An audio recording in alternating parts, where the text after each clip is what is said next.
Assalamualaikum warahmatullahi wabarakatuh. Kembali lagi di channel KM Story. Pada kisah kali ini ada cerita yang berjudul Rahasia Anton. Cerita ini kembali ditulis oleh Kak Siska. Kak Siska, terima kasih ya atas ceritanya. Tak pernah lupa, Mimin mendoakan sahabat pendengar sehat selalu dan dilimpahkan rezekinya. Amin ya robbal alamin. Dan jangan lupa untuk selalu mendukung channel ini dengan cara like, komen, dan subscribe. Terima kasih, baiklah langsung saja kita masuk ke ceritanya dan selamat mendengarkan.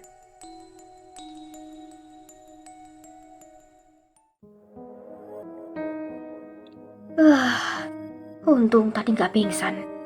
Gerutuku. Loh, kok masuk nggak pakai salam? Ternyata ibu sudah ada di depan pintu kamarku.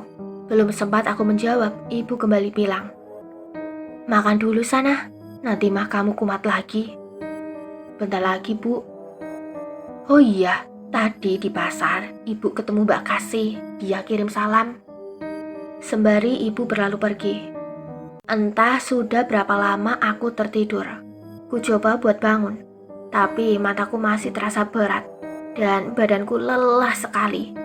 Karena tadi di sekolah harus berlari keliling lapangan 10 putaran.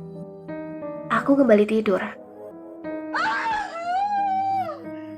Tapi tiba-tiba aku mendengar suara seperti orang menjerit dan menangis yang membuat kantukku menjadi hilang. Ku coba duduk di pinggir tempat tidur. Mungkin tadi aku mimpi. Tapi kembali ku dengar suara tangisan dan seperti ada ribut-ribut di luar. Aku langsung keluar rumah dan aku lihat ternyata sudah ramai orang di depan rumah Anton.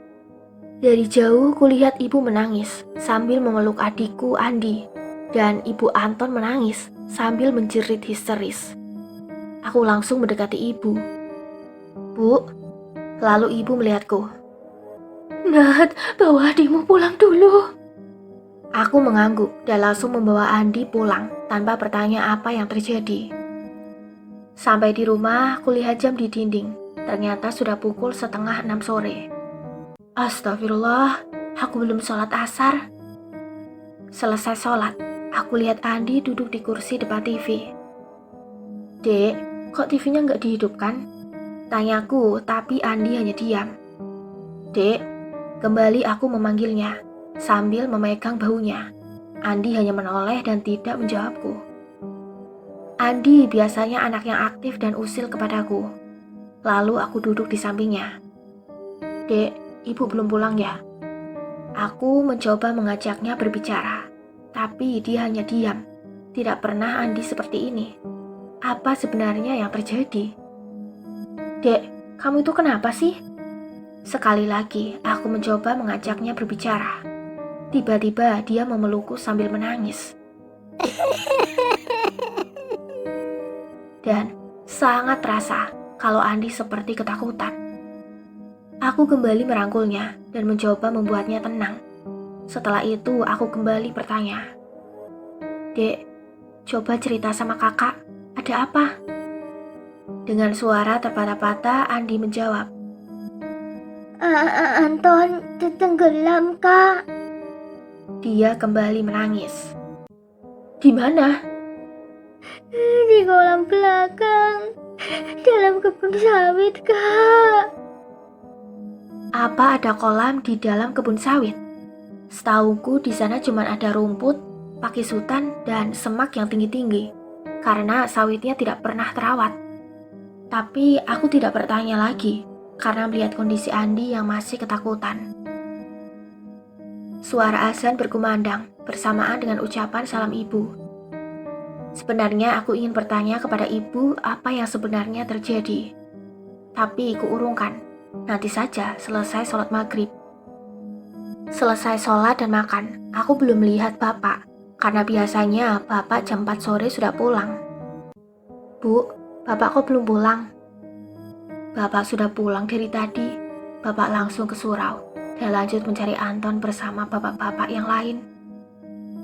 "Memang Anton kenapa, Bu?" Tanyaku lagi semakin penasaran, dan ibu menjawab, Menurut cerita Heru dan Andi, Anton mengajak Heru, Andi, dan Rizal mandi di kolam. Kolam mana, Bu? Kolam di dalam kebun sawit. Ibu sendiri nggak tahu kalau di sana ada kolam. Nah, ternyata di dalam kebun sawit ada kolam. Penduduk tempat kami tinggal juga baru tahu, karena sawit sudah lama tidak diurus, sebab tuanya sudah meninggal. Sementara anak-anaknya tidak peduli, karena sudah kaya, jadi karena dianggap tidak ada yang punya. Mungkin ada orang yang diam-diam mengeruk tanahnya, buat dijadikan batu bata atau untuk menimbun tanah rumah. Karena sering diambil, jadi lama-lama semakin dalam dan semakin lebar. Jarak ketinggian dari tanah ke air kolam kurang lebih 4 meter. Dan kedalaman kolam gak ada yang tahu. Lebarnya hampir seperti danau buatan. Warga juga baru tahu hari ini tentang kolam tersebut. Terus, Anton kenapa bisa tenggelam, Bu? Katanya, Anton itu lompat duluan. Dan sewaktu mereka bertiga mau lompat, untung ada Mang Sukri yang melihat mereka dan mencegah mereka. Sementara Anton tidak muncul-muncul lagi. Akhirnya Mang Sukri bawa mereka pulang. Memang Anton tahu dari mana ada kolam di sana, Bu? Ibu juga nggak tahu. Karena mereka bertiga masih ketakutan. Jadi kasihan ditanya terus. Ibu menjelaskan, kulihat Andi memang sangat syok. Dan mungkin keadaan Heru dan Rizal tidak jauh berbeda. Aku juga melihat raut kesedihan di wajah ibu. Karena ibu sangat sayang dengan Anton. Seperti ibu menyayangi Andi. Anton lebih banyak menghabiskan waktu di rumah kami, karena orang tuanya harus jualan kain di pekanan-pekanan yang lebih sering pergi pagi pulang malam. Mereka merasa kasihan kalau membawa Anton malam-malam dan pagi, Anton harus sekolah. Sebenarnya aku pun sedih karena Anton sudah seperti adikku sendiri. Ya Allah, semoga Anton baik-baik saja. Doaku dalam hati. Tanpa terasa air mataku menetes, teringat Anton yang jam segini masih di rumah kami. Kami bertiga sering menonton TV bersama sambil bersenda gurau. Bu, kita doakan Anton baik-baik aja ya. Cuman itu caraku agar membuat ibu tenang. Kak, Anton baik-baik aja kan? Andi memelukku. Insya Allah, Dik. Sudah jam 10 malam. Tapi belum ada tanda kalau bapak-bapak yang mencari Anton sudah pulang. Bu, Nadia kunci aja pintunya ya. Takutnya bapak masih lama pulangnya. Ibuku hanya mengangguk. Sebelum mengunci pintu, aku melihat keluar. Berharap bapak-bapak yang mencari Anton sudah pulang. Saat aku berjalan keluar buat memastikan, aku melihat Mang Sukri yang sedang mengawasi rumah kami dan rumah Anton yang berada persis sebelah rumah kami. Ketika aku mencoba mendekati buat bertanya tentang bapak-bapak yang lain, Mang Sukri langsung pergi dengan tergesa-gesa. Kok cuman Mang Sukri yang pulang? Bapak-bapak yang lain kemana? Gumanku dalam hati. Tanpa curiga aku kembali masuk ke rumah dan mengunci pintu. Tiba-tiba aku mendengar suara pintu diketuk. Ku coba mencari HP yang sengaja kuletakkan di samping agar mudah melihat jam. Hah? Ternyata sudah jam 1 lewat. Dan kembali ku dengar suara pintu diketuk. Mungkin bapak pulang, pikirku. Suara ketukan itu sudah tidak ada lagi. Tapi aku tidak mendengar siapa-siapa di luar. Karena posisi kamarku di sebelah ruang tamu. Otomatis, aku akan mudah mendengar suara siapa saja yang datang. Mungkin karena sudah terlalu malam, jadi ibu dan bapak takut kami terbangun. Tapi tiba-tiba suara ketukan itu kembali kudengar. Apa ibu belum membukakan pintu ya? Mungkin ibu tidak dengar. Kasihan, bapak lama menunggu. Itulah kenapa tadi aku tidak mendengar suara bapak atau ibu. Ternyata ibu belum membukakan pintu. Aku berjalan menuju pintu depan. Suara ketukan itu tidak berhenti. Iya, bentar pak. Aku mengeraskan suaraku agar terdengar sampai keluar. dan bapak terus mengetuk pintu. Aku mengambil kunci rumah yang tergantung di depan pintu kamar ibu. Ketika aku membuka pintu, ternyata itu bukan bapak, tetapi Anton. Anton, aku langsung memeluknya dan mengajaknya untuk masuk. Kamu tidak apa-apa kan, Ton? Tanyaku sambil memegang tangannya untuk mengajaknya masuk. Tapi tiba-tiba dia melepaskan peganganku dan berkata, "Kak, tolong Anton, Kak. Tolong Anton." Anton terus mengulang-ulang kalimat itu hingga dia berteriak kepadaku sambil mengatakan kalimat yang sama. Dan tiba-tiba alarm HP-ku berbunyi yang membuat aku terbangun. Astagfirullah, ternyata cuma mimpi. Kulihat jam HP-ku, ternyata sudah jam 5 subuh. Aku bergegas bangun untuk sholat. Aku terus memikirkan mimpiku, dan itu seperti nyata. Selesai melipat mukena, aku pergi ke dapur mencari ibu. "Bu, ibu, ada apa teriak-teriak? Bapak mana, Bu? Dan jam berapa bapak pulang? Bagaimana kabar Anton, Bu?" Aku menghujani ibu banyak pertanyaan. Ibu melihatku sambil menarik nafas dan berkata, "Bapak belum pulang dari surau. Udah, kamu sarapan dulu. Dan nanti jangan lupa singgah ke sekolah Andi buat minta izin Andi, Anton, Heru, dan Rizal. Bilang untuk sementara mereka libur sekolah dulu." Pesan ibu tanpa menjawab pertanyaanku yang lain. Assalamualaikum. Aku dan ibu serentak menjawab salam bapak. "Waalaikumsalam." Belum sempat aku bertanya sama bapak. Bapak langsung bilang, Bu, Bapak langsung berangkat. Nanti Bapak sarapannya di sana aja. Bapak melihatku dan lanjut berbicara. Bapak pergi dulu ya, buat lanjut cari Anton dengan bapak-bapak yang lain. Aku hanya mengangguk dan sebelum berangkat bapak berpesan, Nadia, Ibu, bantu doa ya buat Anton. Setelah ibu memberikan bekal buat bapak, bapak pun berlalu pergi dengan mengucapkan salam. "Bu, memang tadi malam bapak pulang jam berapa?" "Hampir jam 1. Jawab ibu singkat, dan ibu kembali menyambung kalimatnya. "Tadi Mbak Kasih ngajak kamu buat melihat bapak-bapak nyari Anton di kolam." "Boleh, Bu. Mudah-mudahan pagi ini sudah ada kabar Anton. Kalau belum juga, nanti pulang sekolah kamu pergi sama Mbak Kasih sekalian bawa makan siang bapak." "Iya, Bu." Aku masih terus memikirkan mimpiku dan firasatku kuat mengatakan kalau Anton masih hidup. Tapi aku belum berani cerita ke ibu karena itu cuma mimpi dan firasatku saja. Tentang Anton. Anton adalah anak berumur 10 tahun dan seumuran dengan Andi, Heru, dan Rizal. Mereka bukan saja teman main di rumah, tapi juga satu sekolah. Anton baru 8 bulan pindah ke kampung kami. Orang tua Anton mengontrak rumah Bule Narti atau orang tua Mbak Kasih. Bule pulang ke kampungnya karena sawah di kampung tidak ada yang urus. Rumah yang di sini daripada kosong, jadi dikontrakan saja. Anton anak yang baik, pintar, dan selalu ceria. Hampir setiap hari, Anton menghabiskan waktunya di rumah kami. Makanya, ibu, aku, dan Andi merasa sedih dan kehilangan sekali. Pulang sekolah dan selesai makan, aku pamit sama ibu. Karena kata ibu, bapak-bapak belum pulang, menandakan Anton belum ditemukan. Aku berjalan kaki ke rumah Mbak Kasih, karena jarak rumah kami memang tidak terlalu jauh. Kurang lebih 80 meter, atau jarak 7 rumah. Tentang Mbak Kasih. Mbak Kasih anak dari Bu Lek Narti. Mbak Kasih lebih tua 4 tahun dariku, dan dia sudah menikah dengan Ustadz Khalid. Tamat SMA, Mbak Kasih tidak lanjut kuliah.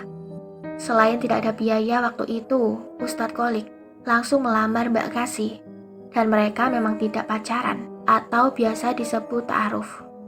Ustadz Khalid guru ngaji di surau, dan sekaligus seorang PNS yang mengajar Madrasah Tasnawiyah Negeri atau MTS di kecamatan kami. Dari kejauhan, kulihat Mbak Kasih sudah menunggu di depan rumahnya. "Udah lama nunggu, Mbak. Mbak baru aja keluar. Bentar Nat, kunci rumah Mbak ketinggalan di dalam. Sembari masuk ke dalam rumah. Sambil menunggu Mbak Kasih, aku melihat ke arah rumah Mang Sukri. Dan aku melihatnya berdiri di teras rumahnya. Sepertinya dia tidak menyadari keberadaanku. Mang Sukri, jarak 2 rumah dari rumah Mbak Kasih.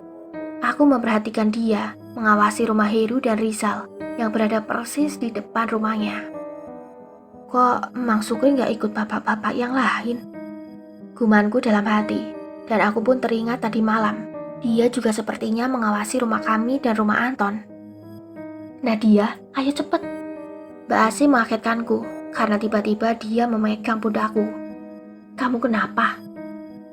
Nggak apa-apa Mbak, kita jalan kaki Mbak. Memangnya motor bisa masuk ke dalam hutan? Jawab Mbak Kasih sambil tersenyum. Kamu pegang tangan Mbak ya. Mbak Kasih mewanti-wantiku.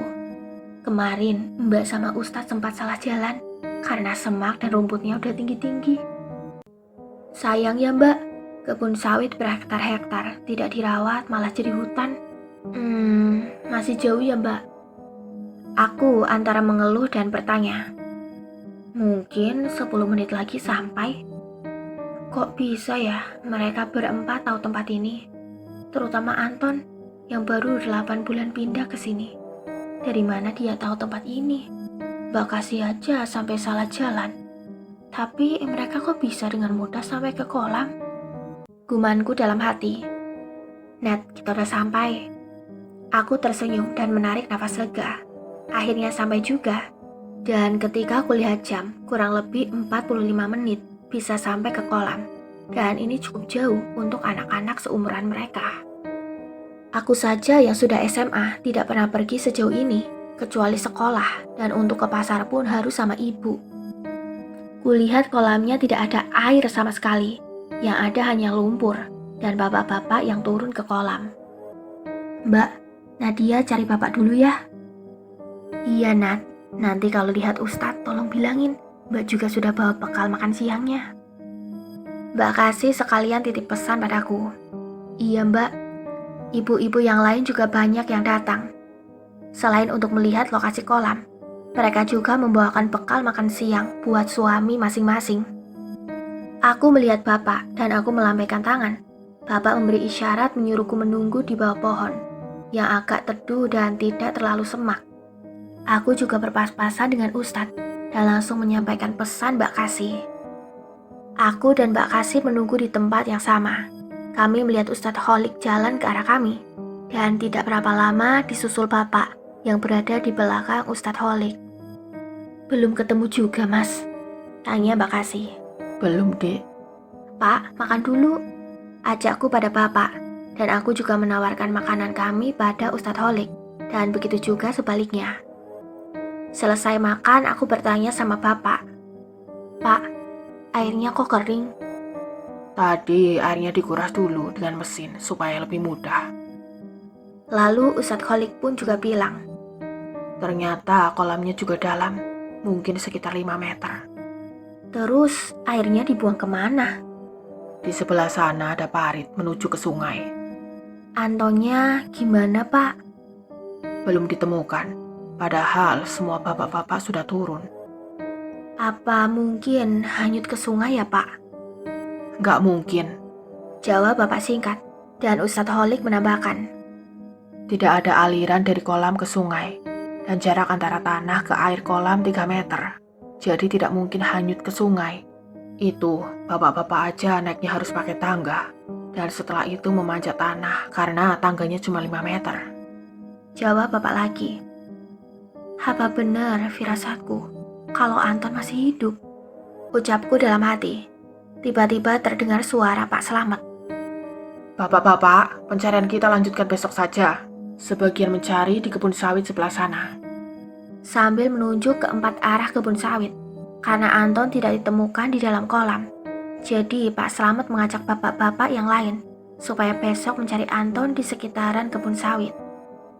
Selain air kolam sudah dikuras, semua bapak-bapak sudah turun dan mencari-cari di tempat yang sama berulang-ulang. Tapi Anton tidak ditemukan.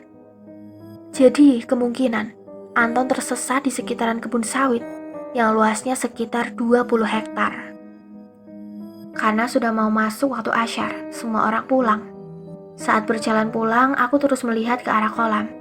Dan entah kenapa, firasatku lagi-lagi begitu kuat kalau Anton tidak ada di sana, karena Anton masih hidup. Sampai di rumah, aku langsung sholat asyar, dan kulihat ibu melipat mukena. Nat, ibu ke rumah Tante Desi, dan kalau mau keluar, tunggu Andi bangun ya. Desi adalah ibu Anton. Iya bu. Selesai sholat, kubangunkan Andi. Dek, dek, sambil mengunjang-unjang kecil tubuhnya. Jawabnya sambil duduk di atas tempat tidur. Kamu udah sholat? Dia menggeleng. Sholat dulu ya, dan setelah itu kita ke rumah Anton. Andi mengangguk sambil berlalu pergi mengambil wudhu. Sewaktu mau keluar, Bapak pulang, dan Andi gak jadi ikut bersamaku. Dia mau sama Bapak aja. Mungkin Andi masih trauma dengan kejadian Anton. Sampai di rumah Anton, aku melihat Tante Desi terus menangis. Dan aku kasihan melihatnya. Karena Anton memang anak mereka satu-satunya. Om Aryo atau Bapak Anton juga kulihat hanya diam sambil menatap Tante Desi dan sesekali memeluk istrinya. Tampak kesedihan di raut wajah Om Aryo. Tapi Bu, hati saya mengatakan kalau anak saya masih hidup, kata Tante Desi ke ibu. Aku tersentak. Dan ternyata firasatku dan Tante Desi sama, bahwa Anton masih hidup. Aku berjalan menuju ibu yang sedang duduk di sebelah Tante Desi. Ibu terus merangkul Tante Desi yang sedang menangis. Dan ibu-ibu lain juga sama, terus menenangkan Tante Desi dengan kata sabar, doa, dan ada yang mengelus-elus pundak Tante Desi. Tapi, tiba-tiba mataku melihat Bude Laras, atau istri Mang Sukri. Dia hanya diam. Dan aku lihat matanya menatap tajam ke arah Tante Desi. Dia melihat Tante Desi dan Om Aryo dengan wajah yang sinis. Apakah cuman aku sendiri yang menyadari hal ini? Sewaktu aku ingin berbicara ke ibu, tiba-tiba dia pergi. Tak berapa lama terdengar suara orang menjerit yang menyebabkan ibu-ibu yang ada di dalam rumah menjadi keluar. Terlihat Bik Lastri atau ibunya Heru menangis sambil mengatakan, Heru hilang. Ternyata Heru sudah tidak ada sejak pagi. Ibu Heru mengira kalau dia ikut bersama bapak dan abangnya ke kolam. Ibunya juga melihat dengan jelas pagi itu. Yogi, abang Heru, memegang tangan Heru. Tapi Yogi mengatakan ketika mereka berangkat, Heru masih tidur di kamar. Setelah Pak Roni atau Bapak Heru dan Yogi abang Heru pulang, Bik Lastri bertanya Heru kenapa tidak ikut pulang. Dari sanalah mereka menyadari bahwa Heru telah hilang. Berarti benar bahwa Anton bukan tenggelam, tetapi diculik. Dan begitu juga Heru. Tapi apa benar pelakunya Mang Sukri? Pikirku dalam hati. Semua bapak-bapak kembali berkumpul di surau untuk mencari Heru sekaligus Anton. Tiba-tiba Yogi datang dan mengatakan ada beberapa anak yang melihat Heru pergi ke arah kebun sawit tadi pagi. Akhirnya pencarian langsung dilakukan saat itu juga. Aku melihat bapak berjalan sendiri menuju ke surau. Tanpa pikir panjang, aku cepat-cepat berlari ke rumah karena khawatir Andi yang akan menjadi korban selanjutnya. Sampai di rumah, aku melihat Andi sedang duduk di kursi depan. Kak, Ibu kemana? Ibu masih di rumah Anton. Kak, ada apa? Kok tadi Pak Slamet suruh Bapak kumpul ke surau? Anton udah ketemu ya, Kak? Tanya Andi penasaran, dan itu menandakan Andi belum tahu kalau Heru juga hilang. Kita berdoa aja ya, Dek. Semoga semua baik-baik aja. Aku sengaja tidak menceritakan hilangnya Heru, agar Andi tidak semakin takut. Karena Andi sudah mulai mau berbicara. Akhirnya aku mencoba bertanya kepada Andi, dari mana Anton bisa tahu kalau di sana ada kolam? Dan ternyata kecurigaanku benar, kalau Anton tahu dari Mang Sukri. Assalamualaikum. Ibu sudah pulang, dan aku serta Andi menjawab salam ibu. Waalaikumsalam, Bu. Nat, siap maghrib. Ibu dan Bik Bulan mau ke rumah Bik Lastri. Nanti Rizal dititipkan di sini. Kamu jaga mereka ya. Bik Bulan adalah ibunya Rizal. Ibu berjalan menuju ke dapur dan aku mengikuti ibu dari belakang, sembari sesekali melihat ke arah Andi. Bu, Heru kok bisa hilang ya? Tanyaku dengan suara pelan agar Andi tidak mendengarnya. Sejak kejadian itu, Heru seperti linglung. Mungkin itu sebabnya dia berjalan ke dalam kebun sawit sendiri dan tersesat. Jawab ibu. Intinya semua orang berpikir kalau Heru masih syok, sehingga jadi linglung dan pergi berjalan ke kebun sawit sendiri. Yang akhirnya tidak tahu jalan pulang. Makanya, semua bapak-bapak siap maghrib langsung mencari Heru ke dalam kebun sawit. Apakah aku harus bercerita kepada ibu tentang kecurigaanku? Bu, kembali aku mengajak ibu berbicara, yang sekarang sedang di dapur. Dan kali ini Andi juga ada di dekat kami dan sedang makan. Kamu udah mandi, Nat? Cepet sana mandi, bentar lagi maghrib, dan ibu juga mau siap-siap. Kata ibu tanpa menyahut panggilanku. Akhirnya aku urungkan niat buat mengatakan firasatku ke ibu. Selesai sholat dan makan, Bik Wulan pun datang bersama Rizal. Nat, Bibi titip Rizal ya? Iya, Bi. Kalau kamu mau keluar, bawa mereka. Dan jangan lupa, kunci pintunya letak di tempat biasa. Pesan ibu, aku hanya mengangguk. Setelah ibu dan Bik Wulan pergi, aku kembali berpikir, kepada siapa aku harus bercerita? Dan jika dibiarkan, bisa-bisa Andi dan Rizal jadi korban berikutnya. Tiba-tiba terlintas di pikiranku untuk bercerita ke Mbak Kasih. Dan tanpa pikir panjang, aku mengajak Andi dan Rizal ke rumah Mbak Kasih. Kami bertiga berjalan kaki ke rumah Mbak Kasih. Sampai di rumah Mbak Kasih, Assalamualaikum. Assalamualaikum. 2 kali aku mengucapkan salam, tapi tidak ada jawaban. Akhirnya aku putuskan untuk menelpon Mbak Kasih. Dan ternyata dia juga sedang di rumah Bik Lastri. Tunggu ya, ini Mbak mau pulang kok, katanya. Sambil menunggu Mbak Kasih, aku teringat dengan Mang Sukri. Aku mencoba melihat ke arah rumahnya. Ternyata tidak ada siapa-siapa. Dan aku melihat Mbak Kasih ke arah pulang. Karena rumah Mbak Kasih dan rumah Heru hanya seberang jalan. Tapi rumah Heru tepatnya di depan rumah Mang Sukri.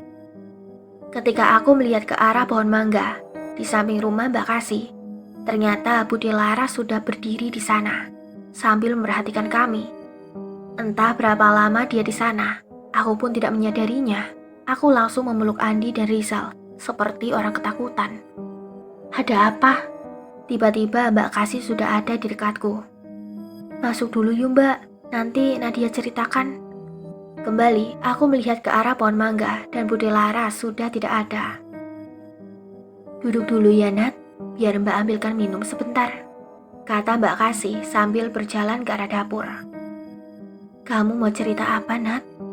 Sembari mempersilahkan kami untuk minum, aku langsung menceritakan semua kecurigaanku sama Mang Sukri dan Bude Laras kepada Mbak Kasih. Mulai dari malam hilangnya Anto, dia tidak ikut bapak-bapak yang lain buat cari Anton, dan malah mengawasi rumah kami. Siangnya saat aku dan Mbak Kasih mau ke kolam, aku melihat dia mengawasi rumah Heru dan Rizal. Saat di rumah Anton juga, aku melihat wajah Bude Laras yang memandang sinis ke arah orang tua Anton. Malam ini aku kembali melihat Bude Laras mengawasi kami, hingga mimpiku tentang Anton. Dan ternyata Mang Sukrilah yang cerita tentang adanya kolam di dalam kebun sawit kepada Anton. Tiba-tiba ada yang mengucapkan salam, dan ternyata itu Ustadz Holik pulang. Mbak Kasih langsung bertanya ke Ustadz Holik sembari mencium tangannya. Udah ketemu? Belum sempat Mbak Kasih selesai bertanya, aku langsung memberi kode dengan kuat, hingga Mbak Kasih dan Ustadz Holik kaget. Ketika Mbak Kasih melihatku, aku menunjuk Andi dan Rizal, berharap Mbak Kasih mengerti. Dan alhamdulillah, Mbak Kasih serta Ustadz Holik langsung paham. Belum, besok pagi dilanjutkan pencarian. Ustadz Holik mengajak Andi dan Rizal ke ruang keluarga sambil menonton TV. Dan tidak berapa lama, Ustadz Holik kembali lagi, duduk bersama kami di ruang tamu. Maaf Nat, tadi sebelum masuk saya mendengar semua yang Nadia katakan. Kita tidak boleh semudah itu menuduh orang lain sebelum tahu kebenarannya. Memang, kasus Anton dan Heru menurut saya juga ada yang janggal. Tapi saya tidak berani buat mencurigai orang lain. Aku menunduk mendengar perkataan Ustadz Holik. Karena apa yang beliau katakan benar, aku tidak boleh menuduh orang lain begitu saja. Maaf Ustadz, terus bagaimana kita tahu kebenarannya? Tanya Mbak Kasih. Kita langsung bertanya ke Mang Sukri tentang kecurigaan Nadia. Tapi cukup kita saja yang tahu. Jawab Ustadz Holik. Kapan Ustadz? Besok malam, biar tidak ada yang curiga. Dan sebelum subuh saya akan jumpai Mang Sukri di surau. Karena biasanya Mang Sukri selalu duluan datang ke surau. Apa Mang Sukri mau Mas? Mbak Kasih kembali bertanya. Insya Allah, karena setahu saya, Mang Sukri dan Budi Laras orangnya baik. Bahkan mereka sering membersihkan surau dan tidak pernah absen ke surau. Mendengar jawaban Ustadz Holik, membuatku merasa bersalah kepada Mang Sukri. Tapi dari yang aku lihat juga tidak salah jika aku curiga pada mereka. Sekarang aku hanya berharap kepada Allah. Semoga Allah memberikan petunjuk sebelum semua terlambat. Mbak, udah jam 10 lewat, Nadia pamit pulang ya. Besok malam siap Isya, Nadia kesini ya. Insya Allah Ustadz. Sewaktu pulang, aku tidak lagi melihat ke arah rumah Mang Sukri karena perkataan Ustadz Holik tadi. Sampai di rumah, ternyata ibu sudah menunggu kami di teras dan langsung berkata, "Tadi Mama Rizal, ibu suruh nyusul kamu ke rumah Mbak Kasih. Karena biasanya kalau aku tidak di rumah, pasti ke rumah Mbak Kasih. Tapi kok nggak selisih ya Bu?"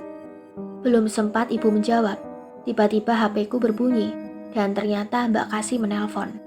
Dia bilang kalau Mama Rizal di rumahnya. "Biar Nadia yang antar aja Mbak," jawabku. "Bu, Nadia pamit antar Rizal ya." "Cepat pulang ya Nat, udah jam 10 lewat." Aku mengangguk dan pergi bersama Rizal. Sampai di rumah Mbak Kasih, ternyata Mama Rizal sudah pulang dan aku langsung mengantar Rizal ke rumahnya yang letaknya di depan rumah Mbak Kasih sebelah rumah Heru. Bi Wulan menawari untuk mengantarku pulang, tapi aku menolaknya. Mungkin karena tidak ada satu orang pun di jalan. Kulihat HP untuk memastikan jam berapa sekarang. Dan ternyata sudah hampir jam 11. Aku mempercepat jalan, dan sewaktu aku sampai di depan rumah Anton, tiba-tiba aku mendengar suara orang tertawa cekikikan.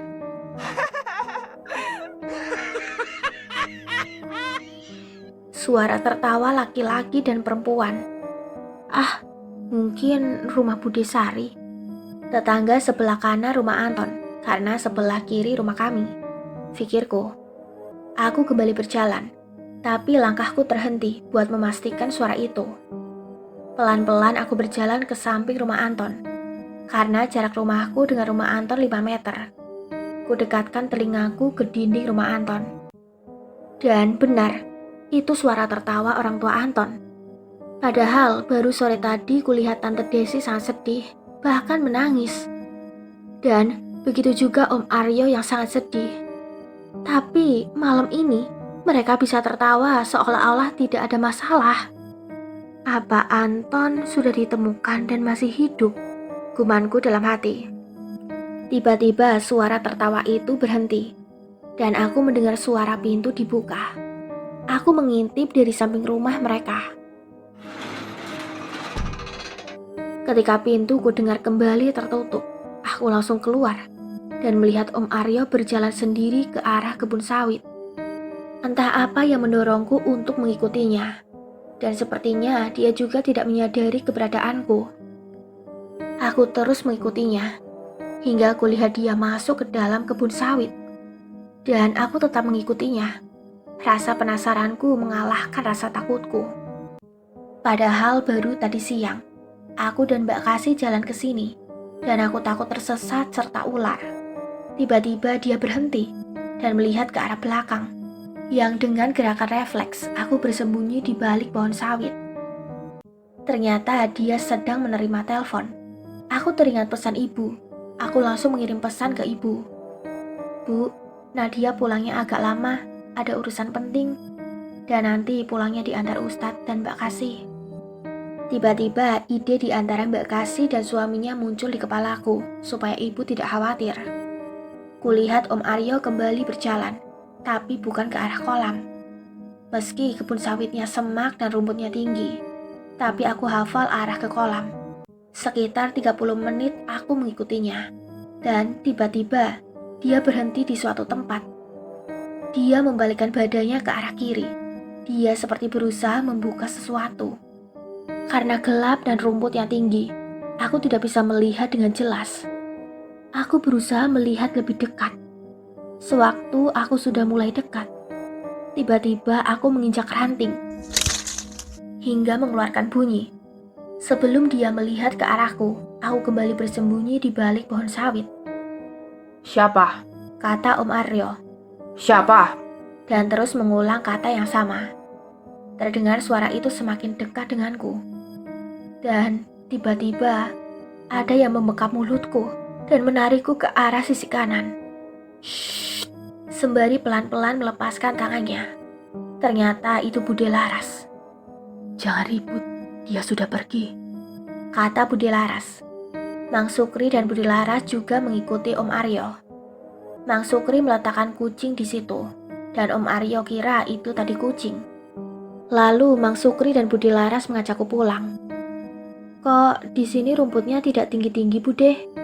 Tanyaku, karena kami tidak jalan ke arah aku masuk tadi, tapi ke arah yang berlawanan. Mang Sukri yang membersihkannya, biar mudah buat jalan dan tidak semak. Jawab Bude Laras. Tidak sampai 30 menit, kami sudah sampai di belakang rumah Mang Sukri. Loh, kok bisa ke sini? Biasanya orang masuk dan keluar lewat sana, Bude. Di kampung kami ada sekitar 21 kakak. Rumah Mang Sukri dan Rizal paling ujung. Setelah itu kebun sawit. Mentok tidak ada jalan. Mang Sukri dan Bude Laras cuma diam. Hayo pulang. Hanya itu yang keluar dari mulut Mang Sukri. Mang Sukri dan Bude Laras mengantarku pulang. Dan aku menurut saja, karena tidak mungkin aku minta tolong Mbak Kasih, sudah tengah malam begini. Sampai di rumah, ibu heran melihatku diantar Mang Sukri dan Bude Laras. Ibu tidak bertanya, hanya menyuruhku tidur, biar besok tidak kesiangan. Sebelum ibu masuk ke kamar, aku bertanya, Bu, Andi tidur di mana? Itu di kamarnya. Nadia tidur sama Andi ya, Bu? Ibu hanya mengangguk. Aku jadi takut kalau tiba-tiba Andi hilang seperti Heru. Saat aku mulai memejamkan mata, tiba-tiba ada yang mengetuk-ketuk jendela kamar Andi. Dik, main yuk. Bersamaan dengan suara yang memanggil-manggil Andi, suara di luar itu terus mengulang kalimat yang sama. Aku seperti mengenal suara mereka. Gumamku dalam hati, hingga Andi pun terbangun karena suara itu. Andi langsung berjalan ke arah jendela. Dan ketika dia mau membuka jendela, aku langsung memegang tangannya. Dik. Mereka terus memanggil Andi, dan bersamaan dengan mengetuk jendela kamar Andi. Andi berusaha melepaskan peganganku sambil berkata, Andi, mau ikut Anton dan Heru? Aku cepat-cepat memeluknya. Tiba-tiba suara panggilan itu berubah menjadi suara erangan. Dan ketukan di jendela semakin keras. Aku terus memeluk Andi sambil membaca ayat kursi berulang-ulang. Tiba-tiba Andi lemas. Aku menepuk-nepuk pipi Andi dan dia terbangun seperti tidak sadar apa yang ingin ia lakukan. Aku menyuruhnya naik ke tempat tidur. Dia menurut saja dan kembali tidur. Setelah kejadian itu aku tidak bisa tidur, padahal tubuhku begitu lelah. Meski suara itu telah hilang, tapi aku terus membaca ayat kursi. Nat, terdengar suara ibu memanggilku dan mengoncang-oncangkan tubuhku. Apa, Bu? Jawabku yang masih sulit untuk membuka mata. Sudah jam 8 pagi loh. Astagfirullah, kok ibu baru bangunin Nadia sih? Sambil turun dari tempat tidur dan buru-buru sholat. Selesai sholat ibu bilang, sudah berusaha membangunkanku, tapi gak bisa karena tidurku seperti orang pingsan. Bahkan bapak memukul telapak kakiku pakai kayu, tapi aku tidak kunjung bangun. Andi mana bu? Itu lagi nonton TV di depan. Kamu gak siap-siap buat sekolah? Nadia hari ini libur ya bu, besok Sabtu kan tanggal merah. Ibu hanya menarik nafas. Dek, temani kakak ke rumah Mbak Kasih yuk. Sebenarnya aku bukan minta ditemani, tapi aku tidak mau Andi jauh sedikit saja dariku. Karena sepertinya cuma aku yang menyadari bahwa Heru dan Anton diculik. Bisa jadi Andi dan Rizal korban berikutnya. Kamu gak sekolah? Tanya bapak yang sudah duduk di sebelahku. Kesiangan pak, bapak gak kerja. Bapak tersenyum dan menjawab. Bapak sudah izin beberapa hari karena kasus Anton dan Heru. Mudah-mudahan hari ini semua selesai. Biar Senin Bapak bisa kerja. Amin. Nah, sarapan dulu. Suara ibu dari dapur. Yang lain udah makan, tinggal kamu yang belum. Iya bu. Pak, jaga adik ya, takut kayak Heru. Bapak hanya senyum sambil menggeleng mendengar omonganku. Selesai makan dan cuci piring, aku pamit ke ibu, mau ke rumah Mbak Kasih dan bawa Andi. Ibu mengizinkan, dan sebelum sholat Jumat harus pulang. Sampai di rumah Mbak Kasih, ternyata sudah ada bapak, Om Roni atau bapaknya Heru, Om Daniel, bapaknya Rizal, Mang Sukri dan Bude Laras. Mbak Kasih kembali cepat-cepat menutup dan mengunci pintu. Bude Laras membawa Andi main ke kamar tamu, dan kami mengobrol di ruang tengah. Cerita Mang Sukri. Ternyata Mang Sukri curiga kepada orang tua Anton atas hilangnya Anton dan Heru. Padahal pernah dulu awal pindah, Mang Sukri melihat orang tua Anton menguncinya di rumah, sementara mereka mau pergi. Melihat itu, Mang Sukri langsung mendatangi mereka dan mengancam mereka akan cerita ke warga, hingga membuat mereka takut. Sejak itu, Anton sering main ke rumah Mang Sukri. Lalu Mang Sukri kembali menemui orang tua Anton, meminta supaya Anton disekolahkan. Dan akhirnya mereka mau, tapi dengan wajah yang tidak suka. Anton dilarang main lagi ke rumah Mang Sukri. Dan karena itu, Mang Sukri menyarankan Anton untuk main ke rumah kami. Tiap malam, Anton tetap ke rumah Mang Sukri untuk belajar ngaji sebelum orang tuanya pulang. Karena orang tuanya melarang Anton buat ngaji dan sholat. Malam sebelum kejadian itu, Anton mendatangi Mang Sukri, bilang kalau dia takut karena orang tuanya ingin berbuat jahat kepadanya. Mang Sukri bilang, Nggak ada orang tua yang jahat pada anaknya. tapi tiba-tiba Anton hilang. Kalau mereka bukan orang tua kandung Anton. Tapi sewaktu Anton ingin melanjutkan bicaranya, tiba-tiba Om Aryo datang dan mengancam Mang Sukri untuk tidak ikut campur. Sejak saat itu, Anton tidak terlihat lagi. Sewaktu kejadian di kolam, Mang Sukri sedang mencari Anton. Karena malam itu, Bude Laras melihat Anton dibawa ke dalam kebun sawit. Sampai siang, Mang Sukri tidak menemukan Anton, hingga melihat Andi, Heru, dan Rizal mau lompat ke kolam. Dan sebenarnya memang tidak ada Anton di sana. Mang Sukri tidak mau cerita dengan yang lain, karena belum cukup bukti. Makanya, Mang Sukri dan Bude Laras coba menyelidiki dulu, dengan sering menyelusuri ke dalam kebun sawit. Itulah kenapa jalan yang kulewati kemarin lebih bersih. Itu menjadi jalan rahasia Mang Sukri dan Bude Laras, supaya tidak ketahuan Om Aryo. Dan itu jugalah alasan kenapa Mang Sukri tidak ikut ke kolam buat mencari Anton. Ustadz Holik juga bilang kalau Anton dan Heru masih hidup. Ustadz Holik menyadari itu. Sewaktu malam kemarin, aku membawa Rizal dan Andi ke rumahnya. Ustadz Holik melihat mata mereka yang sudah dipengaruhi oleh iblis. Jadi, Anton, Heru, Rizal, dan Andi akan dijadikan tumbal. Ritual ini biasanya menunggu bulan purnama, dan itu 5 hari lagi. Ini persekutuan antara manusia dengan iblis atau setan. Karena tugas setan memang menyesatkan manusia, dan salah satunya menjadikan manusia sebagai budaknya dengan iming-iming kekayaan, jabatan, ketenaran. Intinya, semua kesenangan dunia.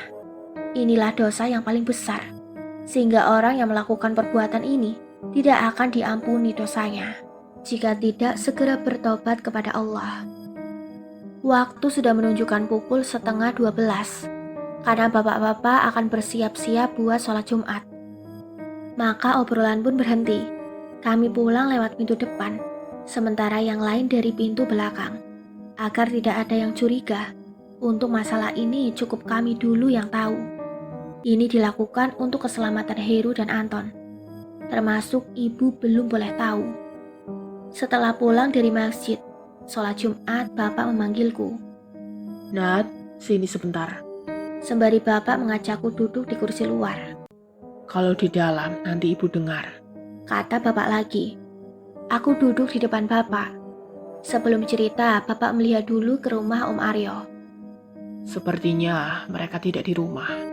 Tentu saja aku tahu maksud bapak. Itu orang tua Anton. Ada apa, Pak? Aku mulai bertanya. Tadi Om Roni cerita, malam sebelum Heru hilang, mereka datang ke rumah Om Roni. Aku tidak bertanya, karena aku tahu yang dimaksud bapak masih orang tua Anton. Bapak kembali melanjutkan kalimatnya. Mereka memeluk Heru dengan alasan rindu dengan Anton. Nah, paginya Heru langsung hilang. Bapak minta kamu terus jagaan dia, karena ibumu belum tahu tentang ini. Dan Bapak khawatir waktu Bapak nggak di rumah, mereka datang dengan alasan yang sama waktu ke rumah Heru. Aku mengangguk menandakan faham maksud bapak. Ya sudah, ayo kita masuk. Nanti ibu bisa curiga. Iya, Pak. Tiba-tiba bapak berhenti dan sekali lagi mengingatkanku. Jangan lupa jaga Andi, karena selesai makan siang ini, Bapak mau ke surau jumpai Ustadz Holik. Insya Allah, siap, Pak. Jawabku dengan tegas yang membuat bapak tertawa kecil.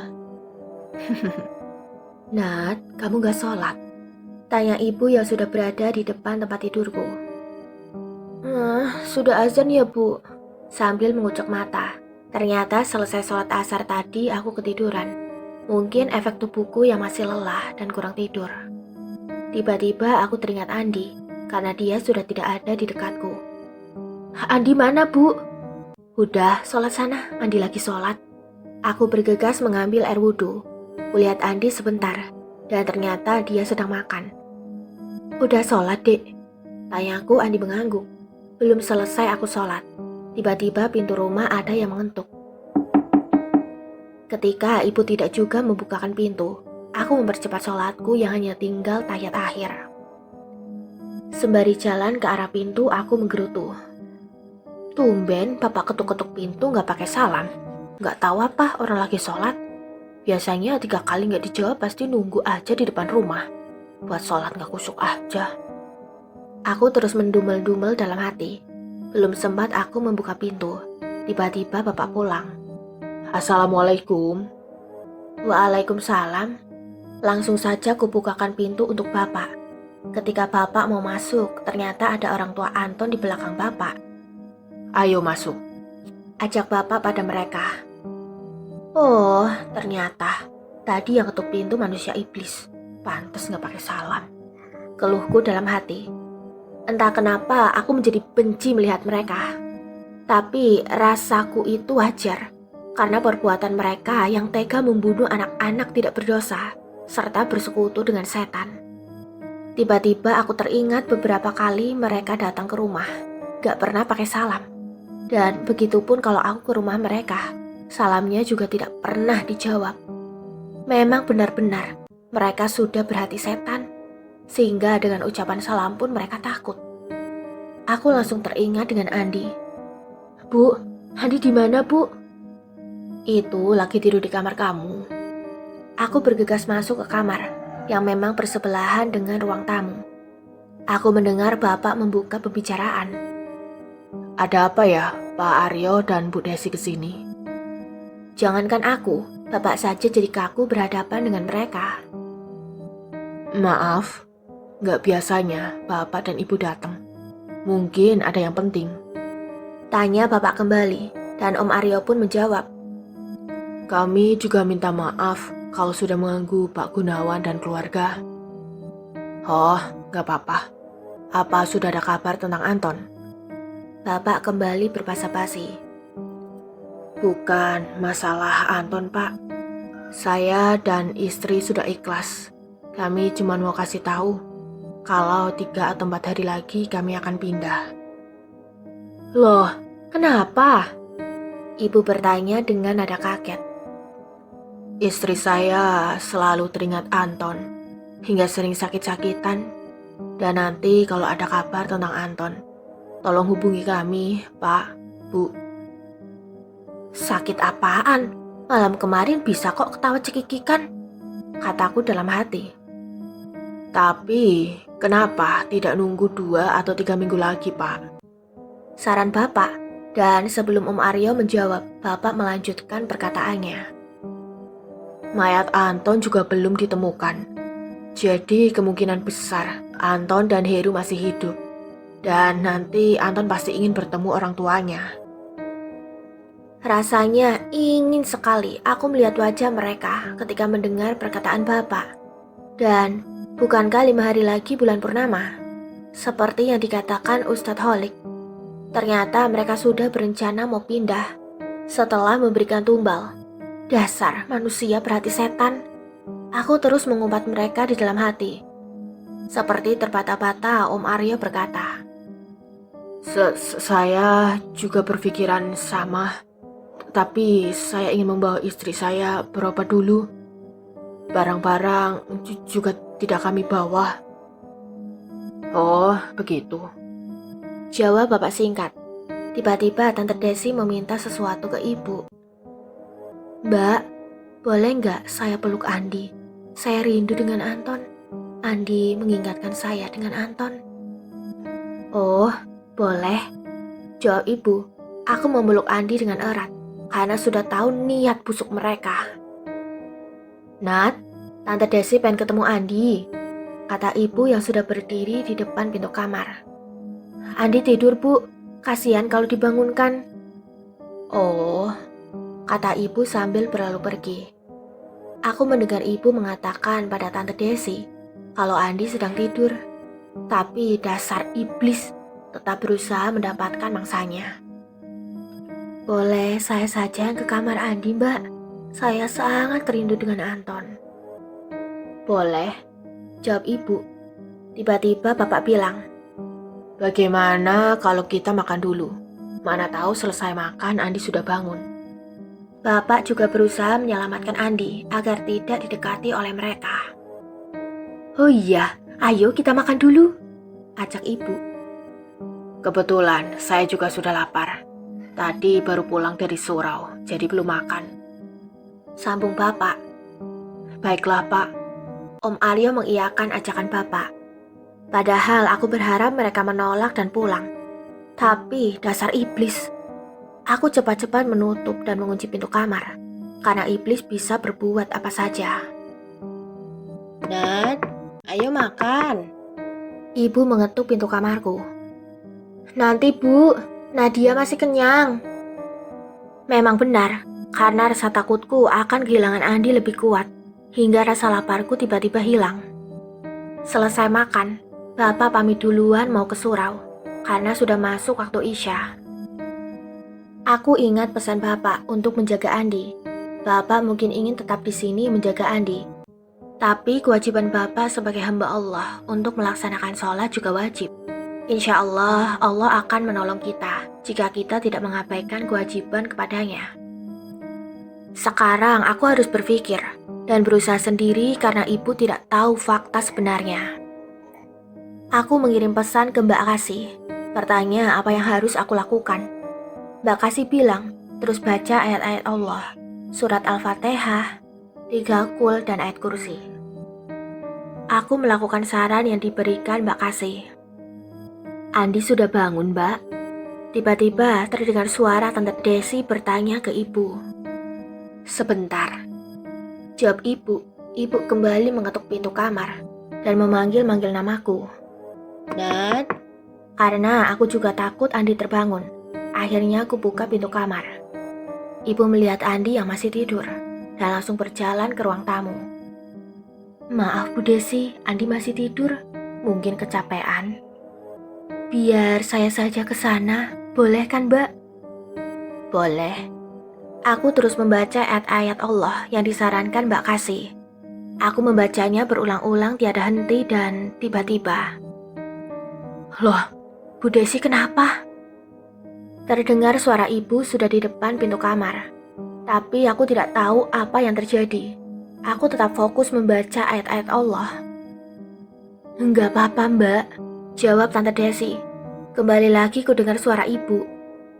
Ada apa Bu Desi? Kok nggak masuk? Iya Mbak, jawab Tante Desi terbata-bata.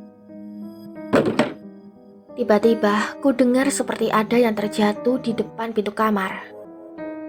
Ada apa Bu Desi? Ibu juga terdengar kaget dan sepertinya Tante Desi terpental sewaktu mau masuk ke kamarku.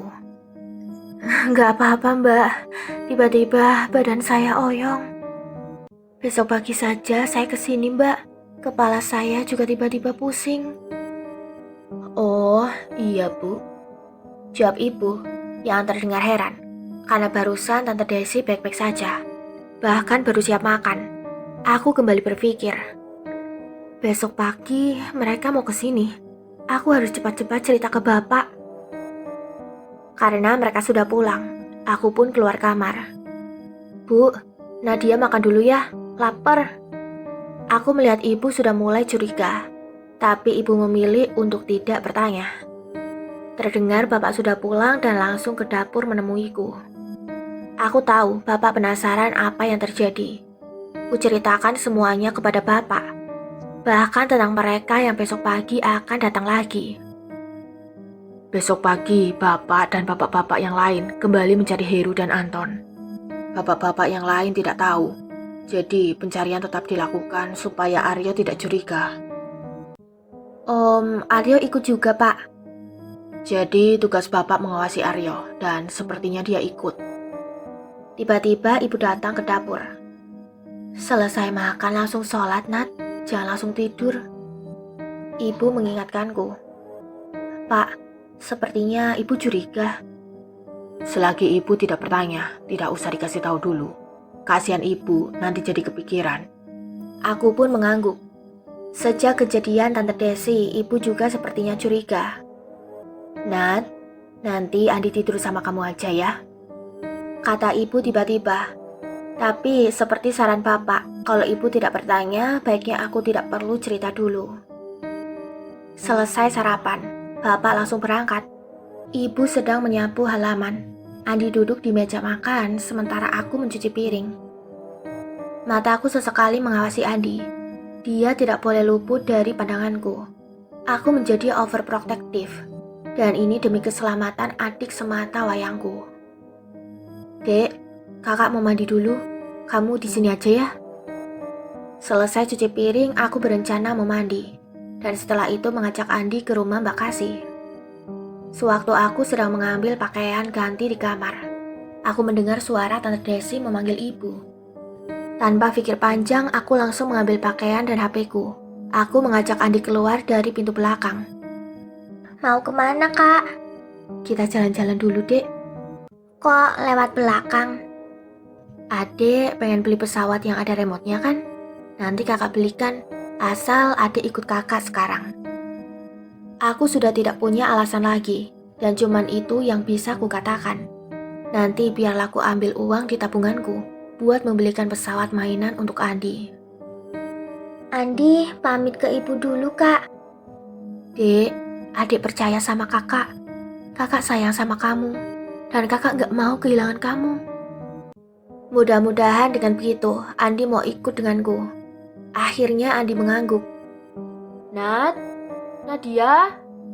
Terdengar suara ibu memanggil-manggil namaku. Kami buru-buru keluar dari pintu belakang. Setelah itu, aku tidak tahu lagi apa yang dikatakan ibu ke Tante Desi. Sesekali terdengar Andi mengeluh. Kakinya sakit karena terkena tanaman berduri. Biarlah sakit sedikit, yang penting adikku selamat, ucapku dalam hati. Tak berapa lama kami pun sampai di rumah Mbak Kasih. Aku masuk lewat pintu belakang, dan ternyata di rumah Mbak Kasih sudah ada Bude Laras. Aku membersihkan kaki Andi.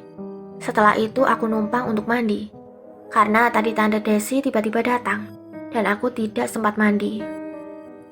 Bude Laras membawa Andi ke dalam rumah untuk mengobati kakinya yang terkena tanaman berduri. Mbak Kasih siap-siap buat masak makan siang, biar nanti tidak repot lagi dan fokus mengatur rencana selanjutnya.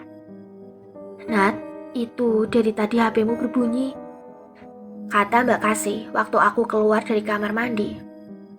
Mungkin ibu yang telepon, Mbak.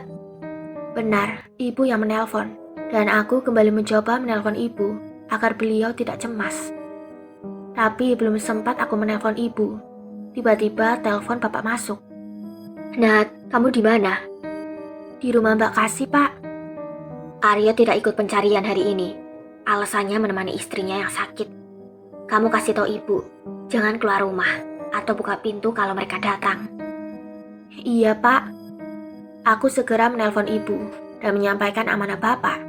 Ibu langsung mengiyakan tanpa banyak bertanya. Ibumu sama siapa di rumah? Tanya Bude Laras. Sendirian, Bude.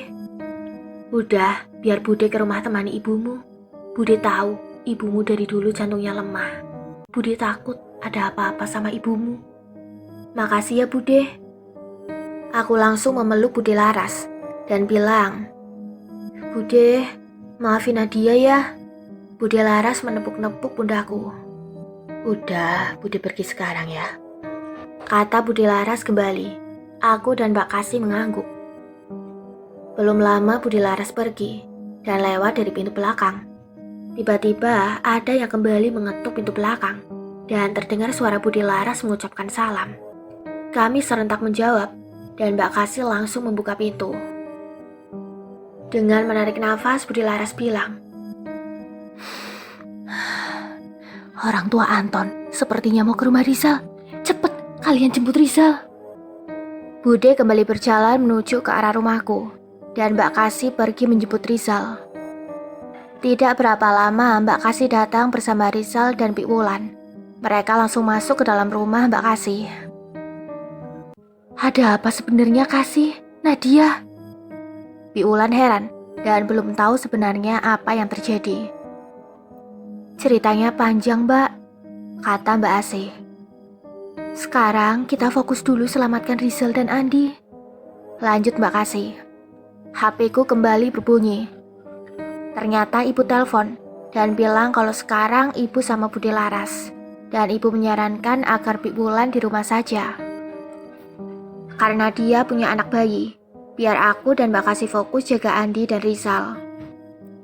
Tidak berapa lama, Bude Laras pun datang menjemput Pik Wulan.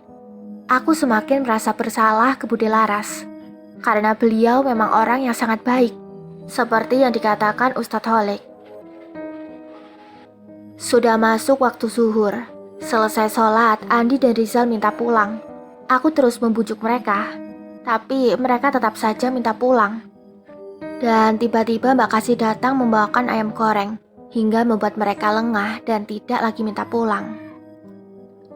Oh iya, Mbak Kasih juga punya banyak mainan. Bujuk Mbak Kasih lagi. Mainan itu punya adik laki-laki Mbak Kasih, yang sekarang juga sebaya denganku. Tapi dia sekolah di kampung, ikut bule narti. Assalamualaikum. Kami serentak menjawab, dan ternyata itu Ustadz Holik. Waalaikumsalam. Beliau minta dibontoti makan siangnya. Karena rencananya Ustadz Holik, Bapak Mang Sukri, Bapak Heru, serta Bapak Rizal mau kembali masuk ke kebun sawit, mencari di mana Om Aryo menyembunyikan Anton dan Heru. Karena menurut Mang Sukri, Anton dan Heru pasti disembunyikan di sana. Karena Mang Sukri sering sekali melihat Om Aryo masuk ke sana di malam hari. Setelah Ustadz Holik pergi, HP-ku kembali berbunyi dan ternyata ibu menelpon. Assalamualaikum, Nat. Aku menjawab salam ibu dan ibu kembali melanjutkan bicaranya. Waalaikumsalam, Bu. Ibu dan yang lain disuruh bapak ngungsi ke rumah Bik Lastri. Lah, kenapa, Bu? Mereka pasti akan terus datang ke rumah kita dan ke rumah Bik Wulan. Tapi mereka nggak akan datang ke rumah Bik Lastri lagi. Iya, Bu.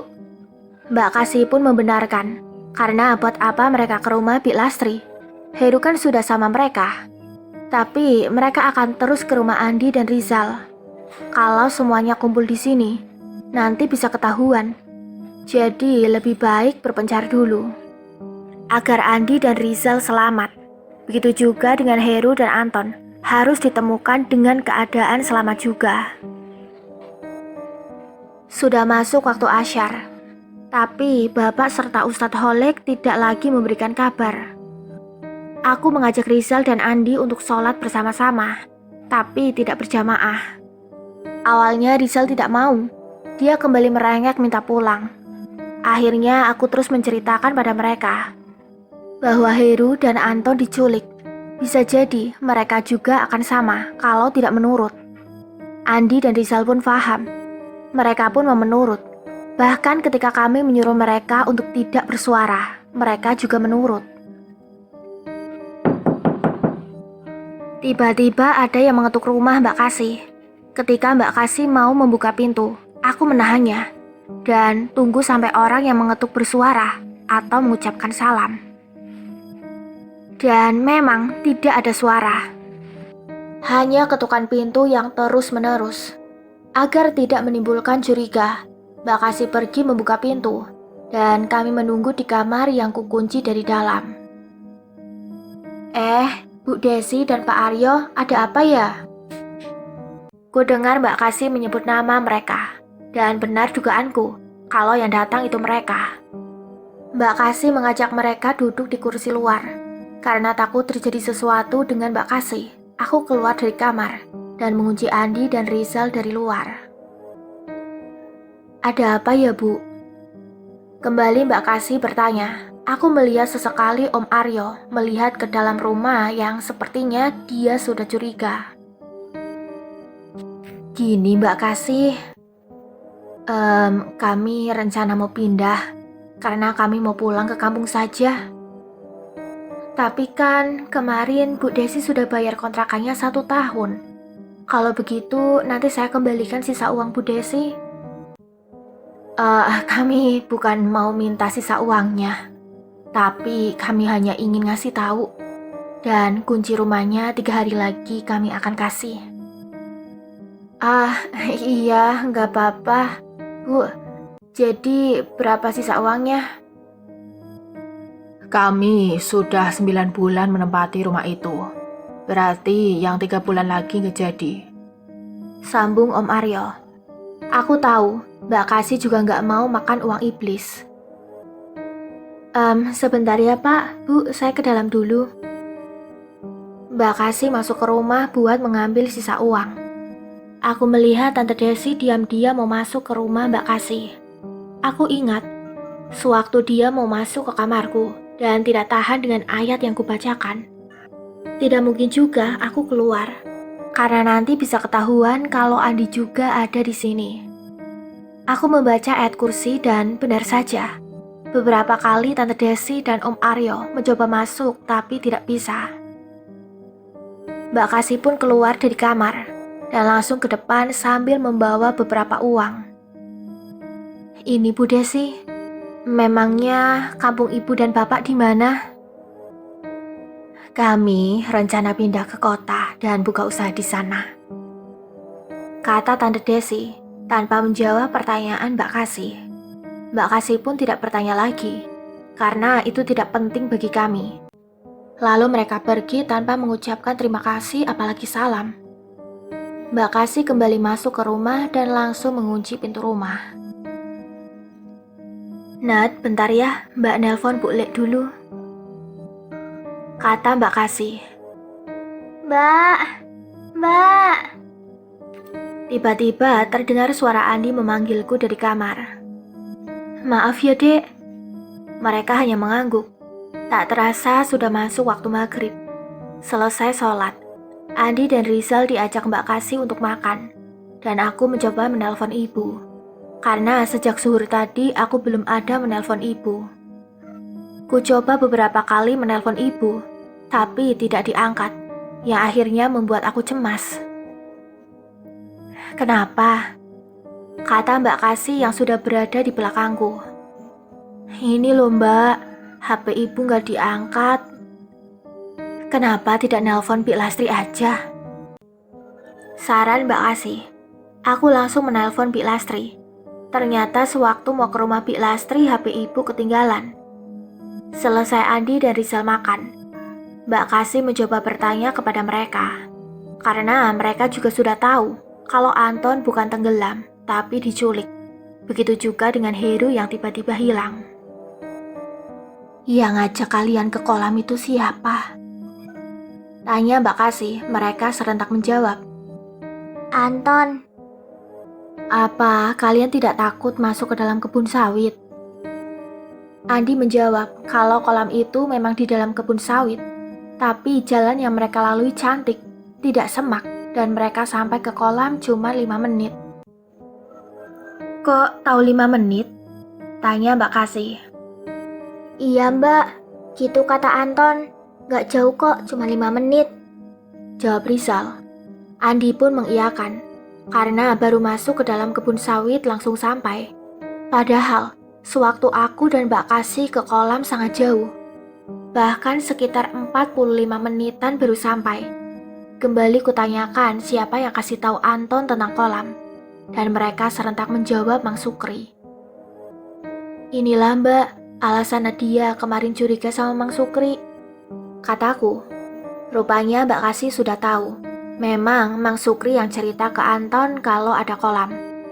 Tapi Mang Sukri waktu itu mau mengajak Anton dan anak-anak yang lain buat mancing. Karena sewaktu Mang Sukri cari jamur di dalam kebun sawit, dia melihat ada kolam. Dan selama ini dia juga tidak tahu. Sewaktu dia melihat kolam itu airnya jernih dan banyak ikannya. Mang Sukri juga berencana cerita ke bapak-bapak yang lain kalau ada kolam dan banyak ikannya. Tapi sebelum Mang Sukri cerita, terjadilah kasus Anton ini. Makanya Mang Sukri tidak jadi cerita ke yang lain. Tapi sewaktu air dikuras, tidak ada seekor ikan pun di kolam.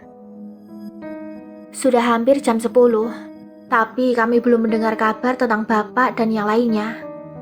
Andi dan Rizal sudah tidur di kamar tamu. Mbak, apa Nadia coba telepon bapak aja?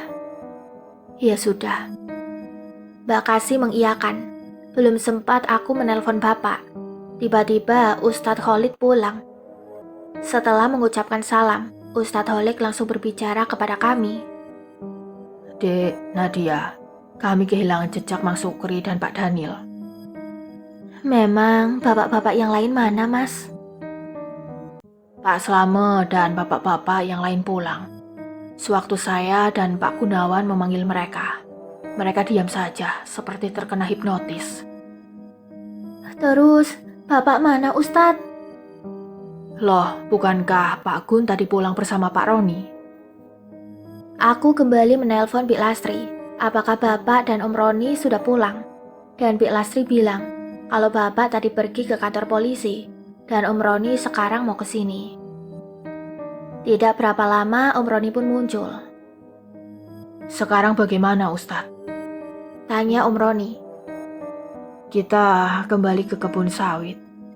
Belum sempat Ustadz Holik menghabiskan kalimatnya, aku melihat Om Aryo berjalan menuju kebun sawit. Om Roni dan Ustadz Holik mengikutinya dari belakang secara diam-diam. Setelah Mbak Kasih mengunci pintu, terdengar Rizal tiba-tiba menjerit. Aku dan Mbak Kasih bergegas melihatnya. Sampai di kamar, Andi langsung memelukku.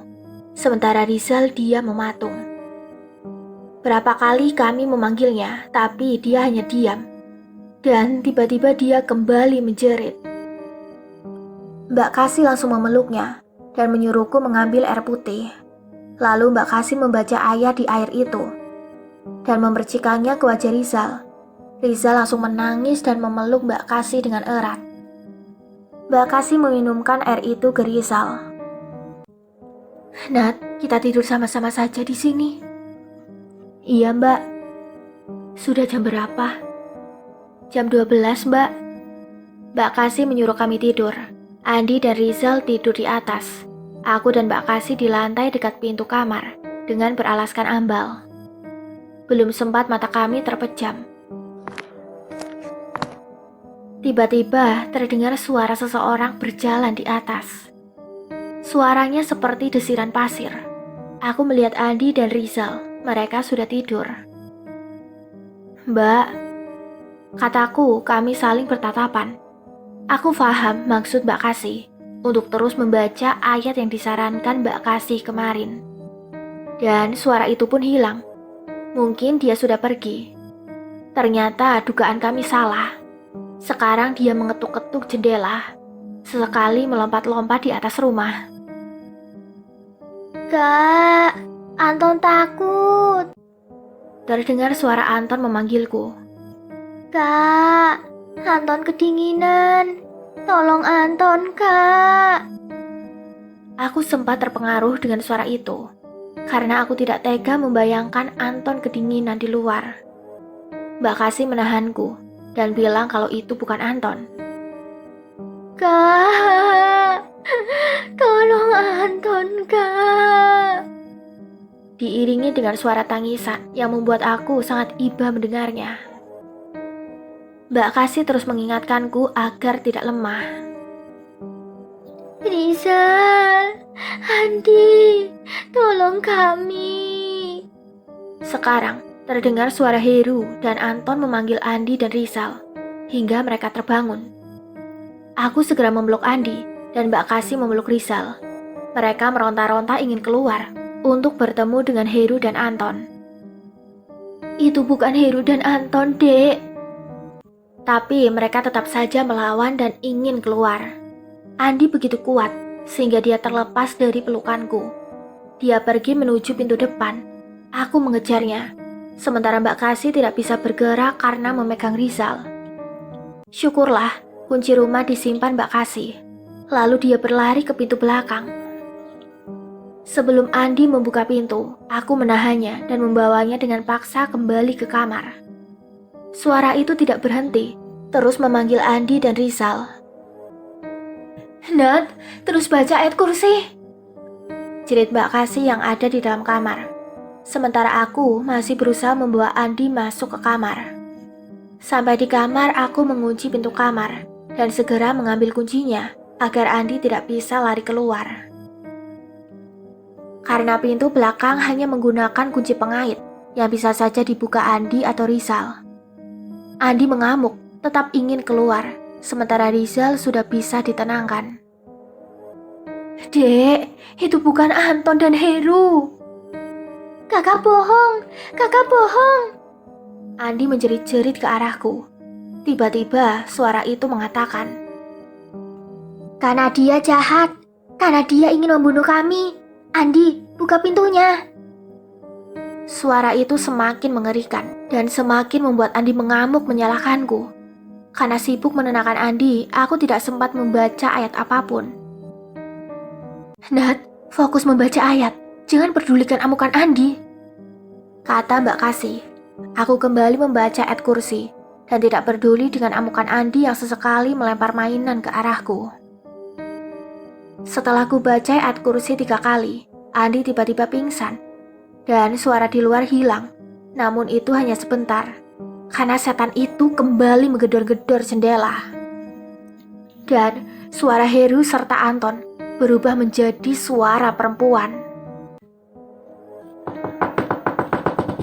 "Kembalikan mereka, atau gue bunuh kalian semua." Setan itu terus mengancam kami, dan sesekali terdengar suara erangan dan tertawa cekikikan. Aku mengangkat Andi naik ke atas tempat tidur. "Mbak, sekarang bagaimana?" "Tetap fokus membaca ayat, sempurnakan bacaannya." Bacaan yang tidak pas tidak akan mempan pada setan itu.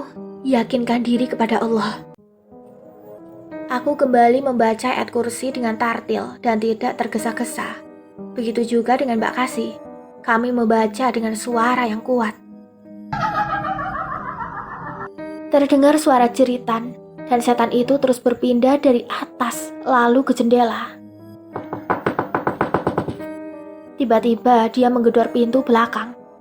Mungkin karena tidak tahan mendengar ayat yang kami bacakan. Ku beranikan diri pergi ke arah pintu belakang, sembari terus membaca ayat kursi, Al-Fatihah, dan 3 Qul. Hampir 3 jam kami diteror setan malam ini. Tiba-tiba suara itu hilang. Aku kembali ke kamar. Mbak, apa dia sudah pergi? Aku tidak begitu yakin setan itu sudah pergi. Mudah-mudahan. Baru saja kami menarik nafas. Tiba-tiba ada yang mengetuk pintu depan. Mbak, setan itu datang lagi dan sekarang di pintu depan. Kataku dalam keadaan takut karena semua sudah kami baca, tapi setan ini sungguh kuat.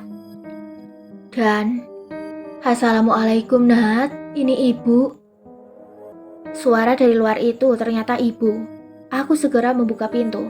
Sudah ada ibu, Bik Lastri, Bik Wulan, dan Bude Laras. Tak berapa lama Mbak Kasih keluar bersama Rizal dan Andi yang baru sadar. Ketika aku keluar, ternyata sudah ramai ibu-ibu dan bapak-bapak yang lain, serta polisi. Kemudian bapak-bapak dan polisi mau pergi ke kebun sawit. Tante Desi mana, Bu? Sudah dibawa ke kantor polisi. Kalau Om Aryo? Itu masih dicari sama polisi dan bapak-bapak yang lain. Kami menunggu di rumah Mbak Kasih. Bik Lastri terus berdoa dan sesekali bertanya kepada ibu. Heru baik-baik saja kan, Mbak? Ibu mengangguk dan mengelus-elus punggung Bik Lastri agar lebih tenang. Hampir jam 7 pagi, kami melihat bapak-bapak sudah arah pulang. Dan terlihat Mang Sukri membawa Anton, serta Om Roni membawa Heru. Sedang Om Aryo langsung dibawa ke kantor polisi. Om Aryo sudah tahu kalau Mang Sukri dan Om Daniel mengikutinya. Jadi ketika Om Daniel dan Mang Sukri lengah, dia menghipnotis mereka berdua. Ternyata tempat yang aku lihat kemarin itu adalah gubuk dan tidak kelihatan dengan mata biasa karena sudah dimanipulasi oleh setan. Jadi Ustadz Holik membaca beberapa ayat sehingga bisa melihat gubuk itu. Di sana sudah ada Om Dani dan Mang Sukri yang siap untuk dibunuh dengan celurit. Syukur Ustadz Holik dan Om Roni datang tepat waktu. Om Aryo menghipnotis Om Roni, tapi tidak berlaku kepada Ustadz Holik. Sehingga Om Aryo mau membunuh Ustadz Holik terlebih dahulu. Saat Ustadz Holik sudah terpojok, polisi pun datang dan langsung menembak kaki Om Aryo. Anton dan Heru ditemukan dalam keadaan pingsan di atas sebuah altar pemujaan. Dan sampai di rumah, Heru Anton sangat lemah.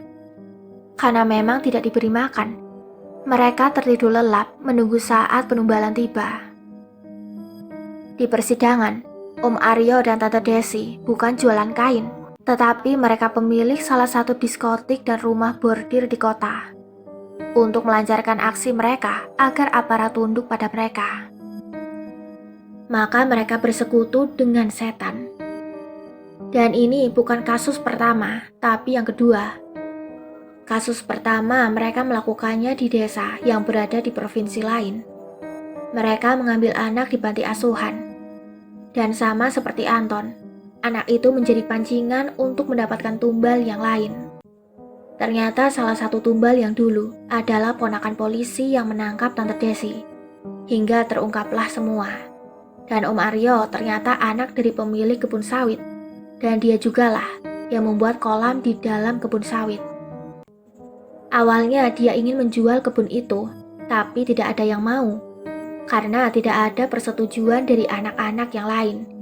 Dia juga tidak mau capek mengurus kebun sawit ayahnya. Pengen kaya instan dengan menjadi mucikari, serta bersekutu dengan setan. Akhirnya mereka dihukum mati. Itu permintaan ibu-ibu dari korban yang terdahulu.